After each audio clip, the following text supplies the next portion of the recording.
Bretagne semblait inaccessible au Rassemblement national. Hier, le parti est arrivé en tête dans toute la région. À Paimpol, il recueille près de 24% des voix, 5 points de plus qu'en 2019. Cette mère de famille fait partie des nouveaux électeurs de Jordan Bardella. Pourtant, elle avait voté Jean-Luc Mélenchon à la dernière élection présidentielle. C'est lui, c'est la personne aussi. Voilà. C'est pas Marine, c'est pas son père. Comme moi, je suis pas raciste. C'est plus lui, il est jeune, il parle bien. À Paimpol, le parti Renaissance, vainqueur en 2019, n'est arrivé que 3e. La gauche, 2e.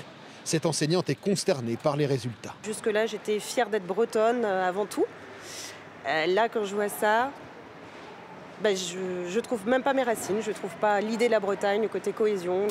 J'ai l'impression qu'on a tout perdu. Franck Bourgognon va quitter Paimpol. Son contrat d'apprenti en poissonnerie s'arrête. Son père venu l'aider attend la victoire du RN depuis 10 ans. Il s'inquiète pour l'avenir de son fils, dans une région où les prix immobiliers ont flambé. En général, les loyers ils tournent entre 5 et 600 euros par mois. Les jeunes ici ne peuvent plus s'installer, surtout en bord de mer, que ce soit Paimpol ou la côte du Morbihan. Ils ne peuvent plus acheter les maisons, c'est 500 000 euros. Pour ces apprentis marins, c'est l'utilisation des réseaux sociaux par Jordan Bardella qui a fait la différence.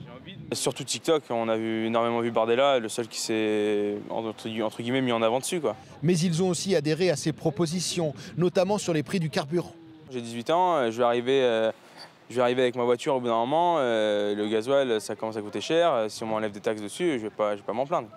Dans une région frappée par les crises de la pêche et de l'agriculture, les électeurs RN que nous avons rencontrés comptent confirmer leur choix lors des prochaines élections législatives.